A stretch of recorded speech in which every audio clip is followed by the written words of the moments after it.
Welcome, everybody. I'm really, really excited to introduce you to Sean McCormick. If you've been in my world for a while, you know how much I love and respect Sean. I do try to bring him in whenever I can. What I really love about Sean is that he was a special education teacher. And he took that expertise that he learned from working with students and teachers and administration and parents, and he now supports families to help children with their executive function skills. And he's the CEO and founder of EF Specialists. Welcome, Sean. Thank you so much for joining us. Hey Laura, thank you for having me. Appreciate it. It's great to be here with you and your group. So, yeah, thank you so much. Tell us a little bit more about what you do and how you support families, Sean. Sure.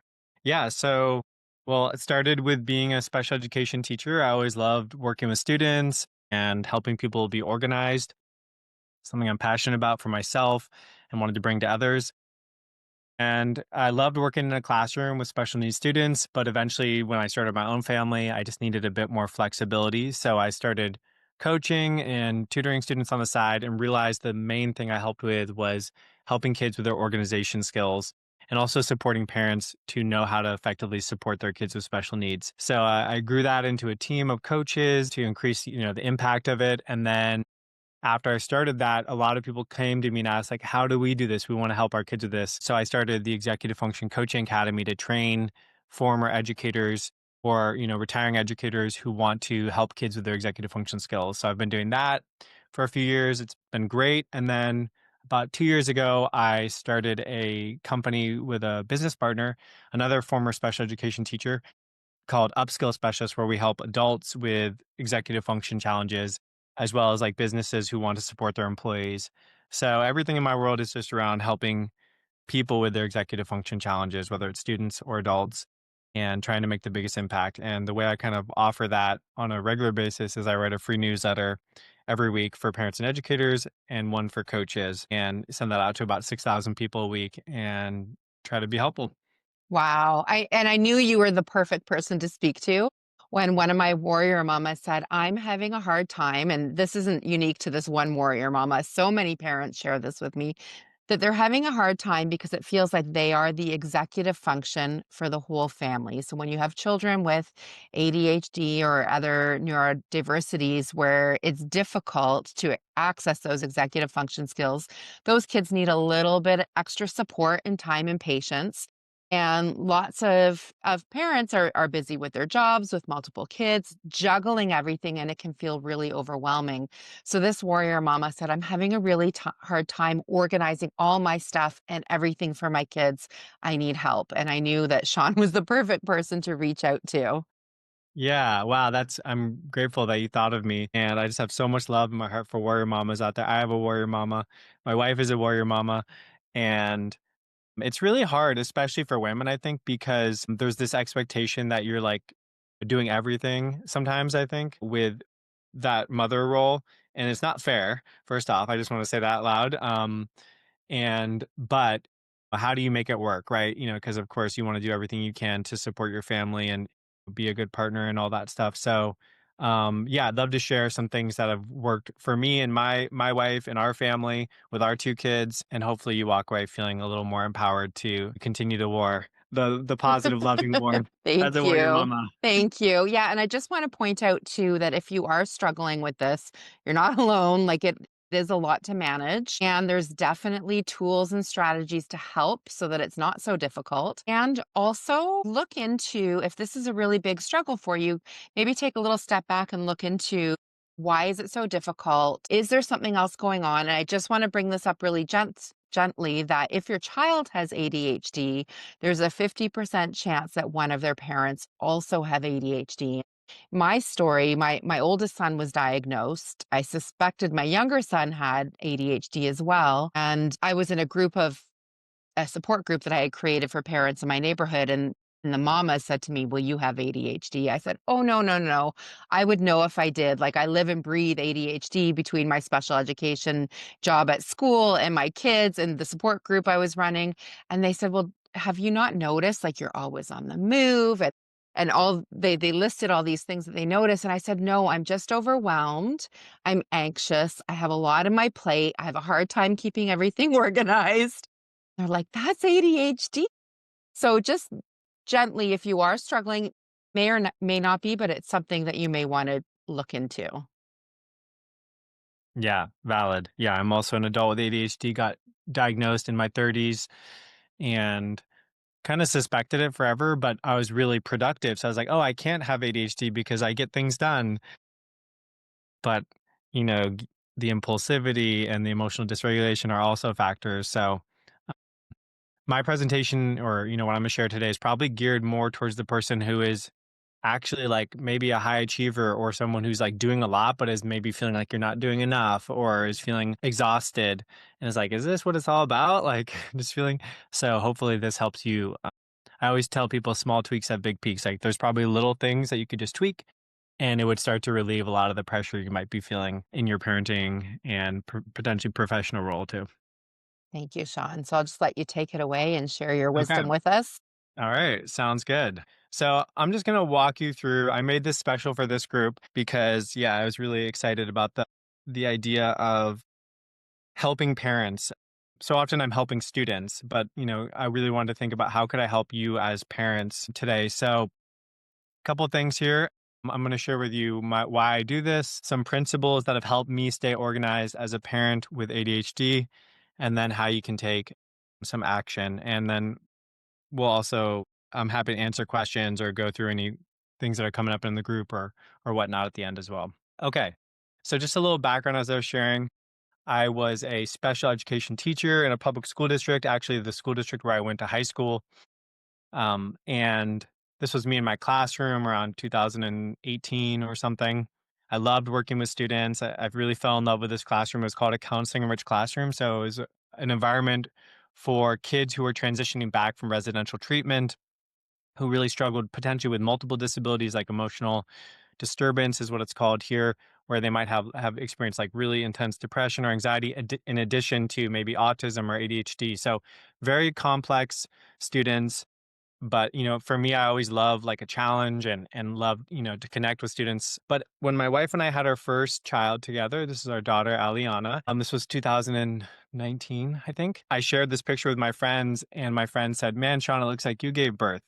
Because if you look at my face here, I'm like totally exhausted and wiped out. My wife is glowing. She looks so happy. Of course, it was much harder on her, the experience, but it really made me realize, wow, like, how am I going to balance commuting 3 hours a day and working with really, high need students and raising my own kids? And so I started to look for a different way to use my talents. And I started reaching out to local neuropsychologists and therapists and saying, hey, I can help students with their organization challenges. So I started doing that after school. And as I started to help more and more kids, I would get feedback from like this from parents. So this parent said, by helping with his executive functioning skills, our son was able to focus more on school and stay on top of his homework. Since he was more focused on school, he was able to reap the rewards of better grades. His video gaming decreased tremendously. And so this type of feedback made me realize like I'm an executive function coach. Like, yes, I have a master's degree in special education and I've worked in classrooms, but I'm not a math coach.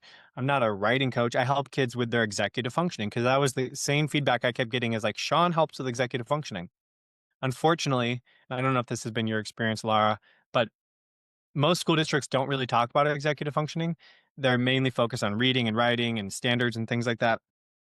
So I was like, okay, well, I'm going to kind of fill this gap because clearly there's a huge need for it. And a lot of kids are struggling with attention and missing assignments. So let me fill it in. So I started coaching and then also writing articles to help parents with kids with special needs. So, for example, I made this really deep dive article on IEP goals for executive functioning skills, which I've shared a little bit in your group, Laura, in the past. And that's one of the top resources online around goals for executive functioning for the IEP. So the more I started to write, the more I realized there's so many parents out there who want this support.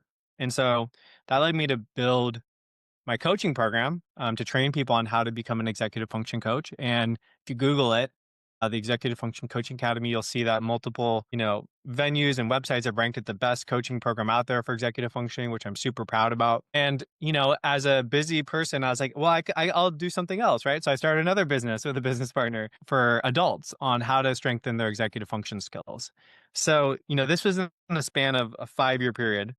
And as you can imagine, like life started to feel a little bit like a dumpster fire. There was just so much going on. I was raising 2 kids, and it kinda became overwhelming, and I made a lot of mistakes on this journey trying to be organized and trying to, effectively use my executive function skills, right? Everybody makes mistakes on the professional and personal journey.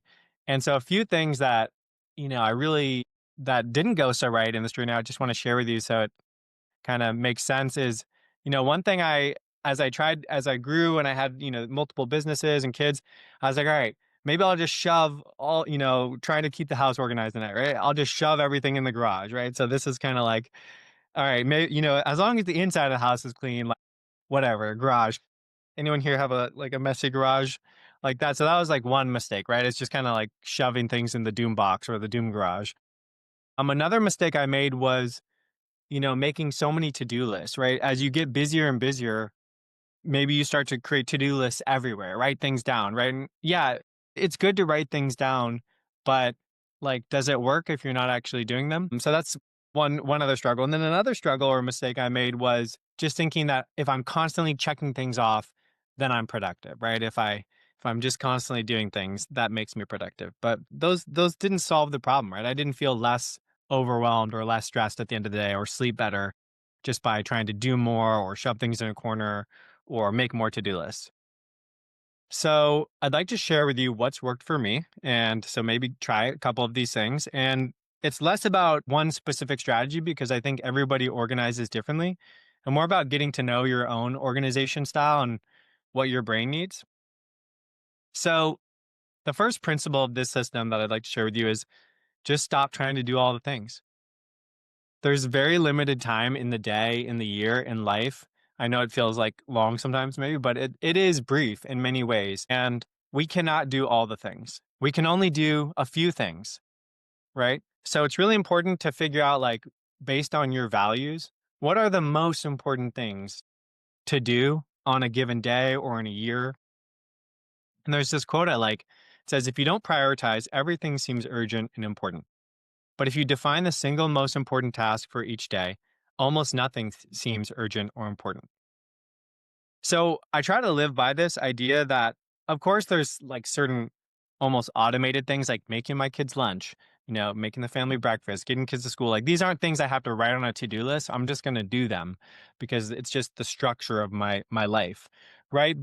But beyond that, we do have to make decisions around what we do each day. And so I would encourage you to think about, like, if I only did one thing today beyond my norms, what would it be? Right. And when you do that, you can start to let go of all the things that maybe feel important, or maybe you're putting ahead of the things that you actually want to do. So the second principle is figuring out your one thing. Right. And your one thing is something that I encourage you to ask yourself each day. So when you wake up, and actually I would do it before you wake up. Do it before you go to bed the previous night. So you're like, okay, tomorrow, if I only do one thing beyond my normal stuff, what would it be? For me, right now, I'll share this. I'm working on a novel. So for me, it's making sure I spend 30 minutes on that a day. Right. But maybe, drop in the chat box. What's your one thing? What is the one big thing that you might be putting off or thinking about that you're not doing? So that's that. So, in one way I go about this, and it's actually on the little table behind me, is I have an open journal on this little sacred space with some of my, little special things from my life. And I ask myself, okay, if I only do one thing tomorrow, what is it? And as you can see, a few days ago or last week, it was prepare this presentation. I was like, all right, I really want to bring my best. What can I share that's going to like be really valuable for this group, not just some stock talk that I've used over and over. So that's what I wanted to share with you all. And I made a concentrated effort to sit down and produce it. So I would encourage you, I have this big calendar, and like you can see here, I'll write on here one thing for the day. Right. And that I'm like, okay, if I only do one thing, and usually that one thing, it could just be 5 minutes on something. Right? It doesn't have to be you spend 6 hours. It could be like, I'm going to do this. And if you're struggling with figuring out what that is, you could make a to dread list instead of a to do list. Make a list to dread and write down, the things you're dreading or avoiding. And then you could block out time just to do something on the to dread list. Right. So maybe it's like, I'm going to spend 10 minutes on this. Because the big challenge with us, and I write about procrastination a lot, is that we are scared of finishing and we just need to focus on starting, right? We don't do it because we're scared we're not going to finish it. So instead of focusing on finishing it, just focus on just starting, right? What's that thing you're dreading? I love that, and that's something that we do in our membership. We have a body doubling session. Right now, it's once a month, and we bring those tasks that we've been putting off that are hard to get started, and we take a baby step together for about 5 minutes. We come back, we celebrate. That celebration gives us that hit of dopamine that encourages us to keep going, and then we have more time to go and accomplish that dreaded task. I love it. Yeah. So, yeah, accountability is so important. And that's probably something that I didn't touch on in here, but I do think that is key is having that accountability. So that's neat. So let's get back here. So, third principle here is begin with your end in mind. And I put end in quotes because one thing activity I've done that had a lot of value for me is I wrote my obituary. So if I pass, this week, what did I want my life to look like, right? And so I'll just share with you. It's a little bit longer than this, but I encourage people to like write like what is your obituary, right? If you left Earth, what would you be proud of? What would have been meaningful to you? Was it getting a lot of stuff done? Was it on your gravestone it says I replied to all my emails and got to inbox zero every day? Or was it like I spent a lot of time with my family? I took wonderful, magical trips, whatever it is. So, as you can see here on my obituary, it starts with I was, a devoted father to my children, Aliana and Selah. And, I worked hard to make them feel loved, supported, valued. I prioritized family dinners, took them on vacation, supported them in their favorite activities. So, your obituary or, what you want your end to look like, what you would want someone to say about you when you pass, that probably will help you determine what is your one thing in the day, right? Is it, running around just clearing your inbox, or is it like, hey, I really want to like make a nice dinner or, whatever it might be for your family. So when you kind of start with like, what are my values, then identifying your one thing is going to be easier. So I have what I call this CEO dashboard.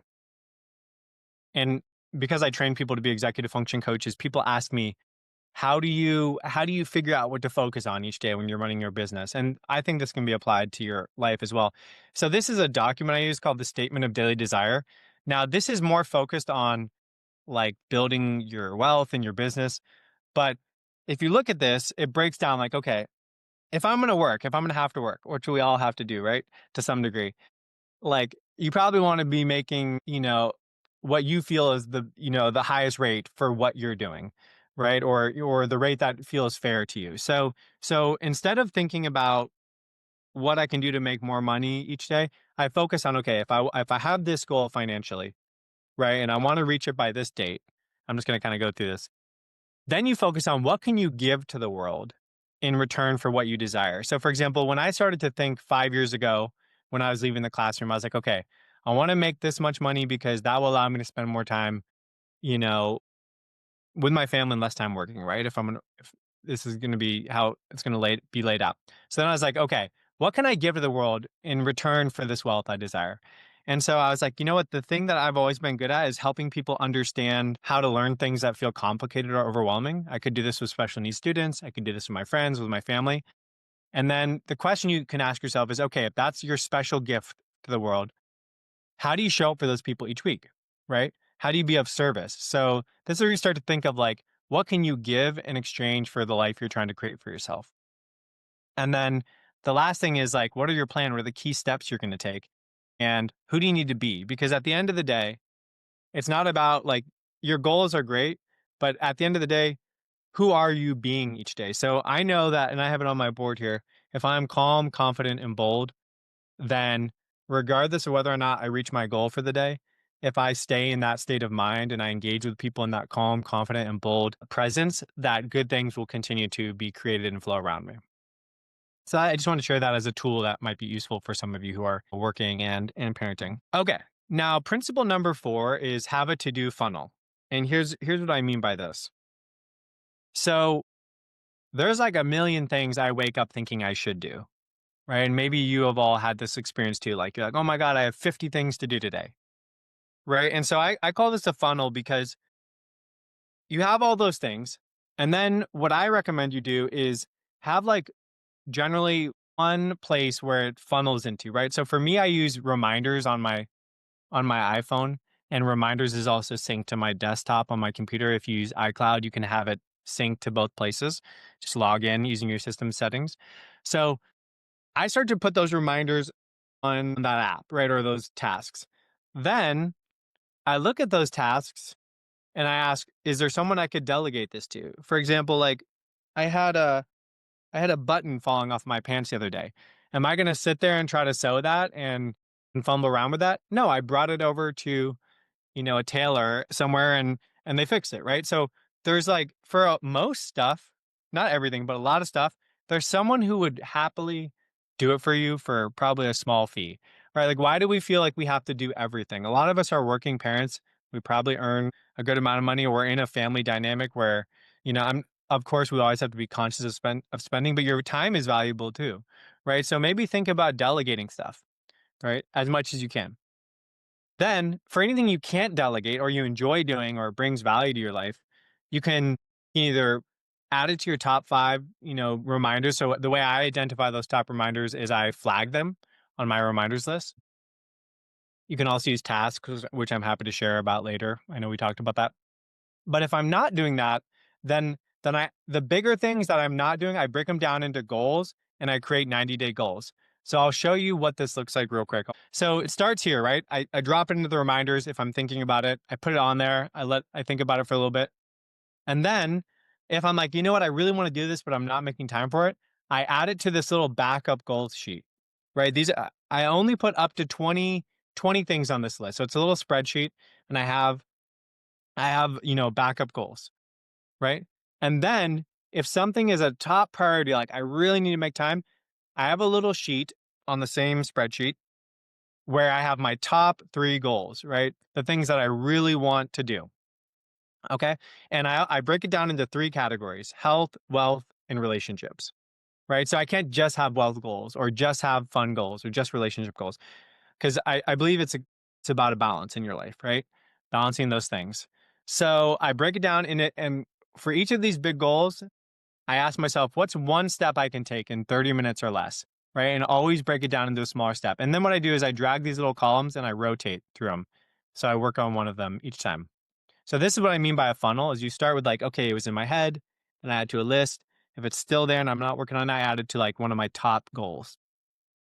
Principle number 5 is small tweaks have big peaks. So one thing that I've found is that one of the most incredible things you can do is write out your ideal schedule.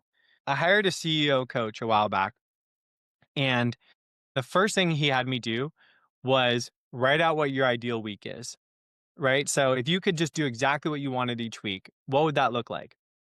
Right. And just doing this, it changes you. You're like, oh, I would really love to go to yoga first thing on Monday morning, or I would really love to spend an afternoon downtown drinking coffee and writing. Right? Now, just by writing it down, did my life immediately change? Definitely not. But within 3 months, 6 months, things started to change where I was able to do more of the things I loved and stop taking meetings at the times I didn't want just by having a vision.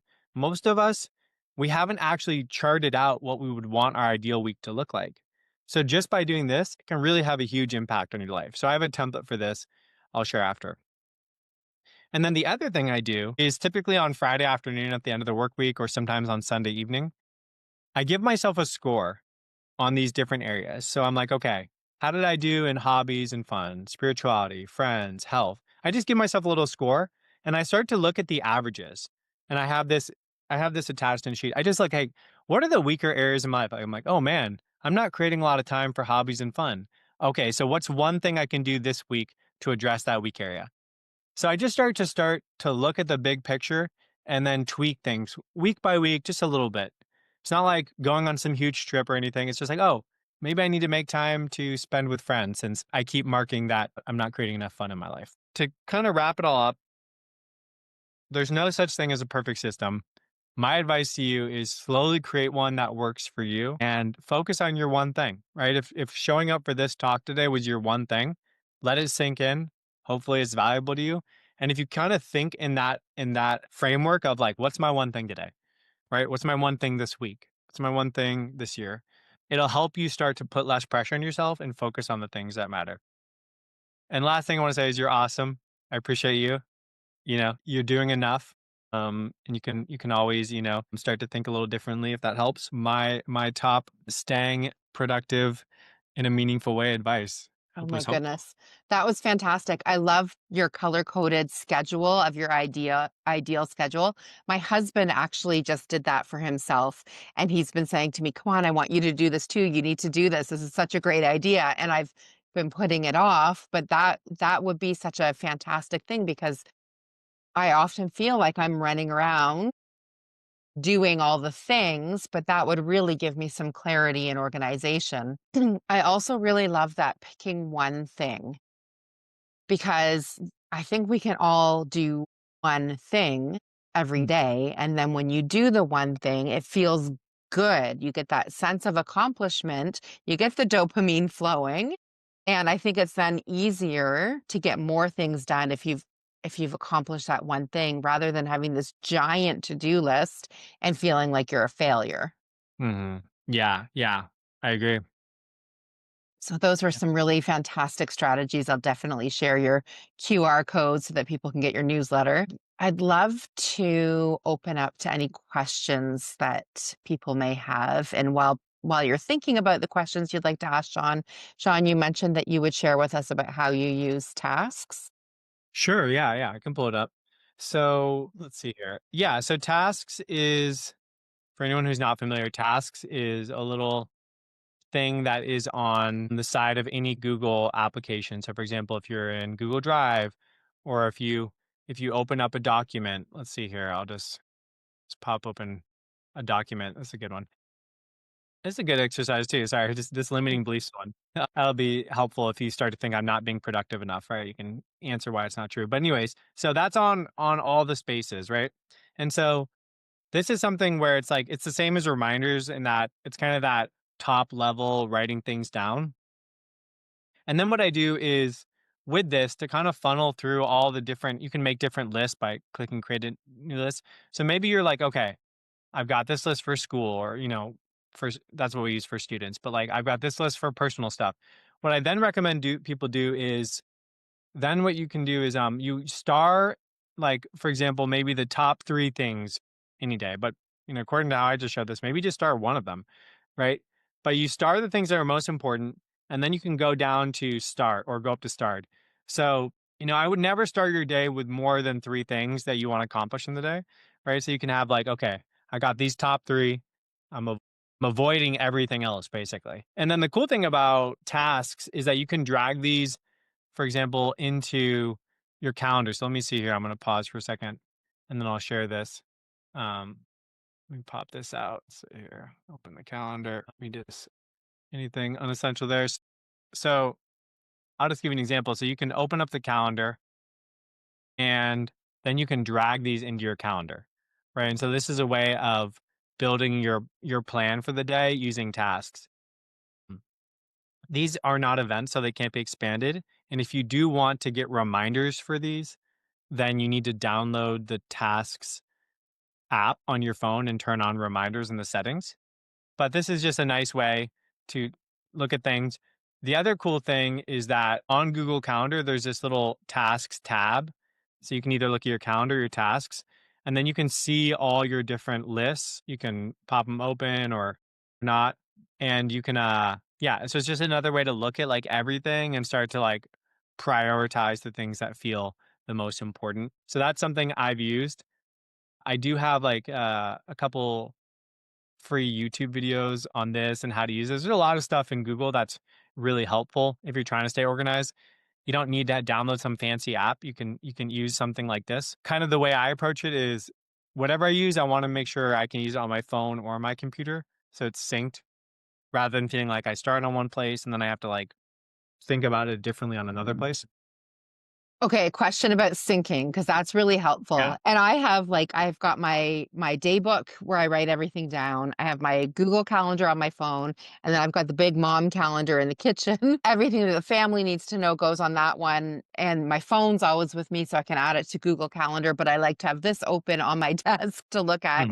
So there's a lot of syncing, and I know that one of our mamas was saying that she uses, I guess it's Microsoft Outlook for work, but on her phone, she's either using Apple or Google. So do you have any videos or recommendations on how do we sync different calendars together into one? Yeah, I mean, I think that the most important thing is to have like one shared place, particularly with anyone who is of age to look at a calendar. So for example, my wife and I, we have a big calendar on our wall. We have, our own calendars. But if there's anything that involves us or the kids, or like we just share one calendar. So for example, she can see my stuff, and I can see her stuff. And if it's an event that we're both connected to or need to know about, we invite the other person. Is it the most advanced system? No, there's probably a better, more technically way to do it. But I think the main idea is that you need to be in alignment with your partner and your family if your kids are looking at the calendar too. Like, okay, if there's an event coming up, we use Google Calendar and we're all tagged in it. We all have an invite to it. So you just need to have some type of shared agreement. I think it's less about the system and more about, are we all in agreement around the tool that we're using? Like, is there a rule for it? And what we do is we like write down these rules. So we have a little note and we're like, okay, for us to stay organized as a family, these are the agreements. And anytime something comes up where like one person looked at one thing and another, and we're like, oh my God, that's why we missed it. We evaluate typically like what didn't go right. And then we make a new agreement or adjust something so that we're iterating and improving rather than just starting over with a new system each time. So that's how we approach it. I love that you have that shared family calendar that everybody can add to and that you invite each other to. I am just thinking last night, for example, there was a parent meeting for my son's soccer team. I knew about it. I think maybe my son knew about it, but my husband didn't know about it. And it was his night to drive to soccer. So it was like a last minute scramble. And we have all different calendar systems for soccer practice, football practice, all the different things. So having that one thing where the whole family connects to.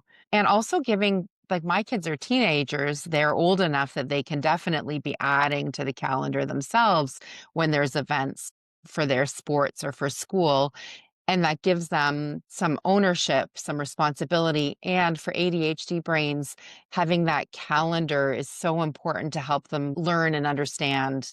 Yeah. Yeah. That's tough when, yeah, you think you're on the same page, but you weren't. And yeah, so I think it's really good to involve the kids as much as you can because they're going to have to learn at some point. But I think if you just think of like, okay, when something goes wrong, that's an opportunity to figure out what was the missing component or piece rather than get mad. And it's like it's a opportunity. And if you can pivot that way and be like, I'm sure there's a way to fix this and we can figure this out, like other people have figured this out. Thinking that, and now I'm saying this like, yeah, it's all good all the time. It's not all good all the time. There are times when it's really stressful and challenging for sure. But I think overall, I try to approach things from that philosophy of how do we look at the problem as an opportunity to create something that works better for us. And there's so much power in that because rather than getting caught up and stressed out about the mistake or not doing it right or failing, we're like, okay, this like thank you. This happened. So now we can make it better moving forward. Yeah, yeah, and it's like actually, if you think about a funnel, right? If you're staying organized, it sounds like if something goes wrong, there's a leak in the funnel, right? That it's not flowing through it. And so all you have to do is just figure out like, okay, what is that thing we need to patch up so that that information and ideas flow effectively through our family dynamic and everyone has the opportunity to be helpful in their own way. How often do you look at your calendar? We definitely look at it like on Sunday evening. Typically, when my wife and I are and just sitting in bed, we're like, okay, what's the plan? Who's doing what? Usually Sunday evening. I feel like we talk about it a little bit each day, usually in the evening. Um, and then as far as my personal calendar, I'm looking at it like all the time. But as far as a family, a minimum, on Sunday before the week starts, we get clear on who does what and send out texts about, hey, we need help on this, and then tag people in events where they're like responsible. I also like when we write calendar events, it's like Jan picks up kids, or it's like it's like a question mark to make sure that they like agree to it. It's almost like a message as much as it is an event typically. So it's confirming that they're on board with it. I love that, and that Sunday evening, that's a huge thing in my family as well. Sunday evening, we look at the full week ahead. What are the sports events? Who's driving? All the Mhm. things. The kids can open up like their school calendars and figure out what the assignments are. So I think that's very, very powerful having that one day where you look at the week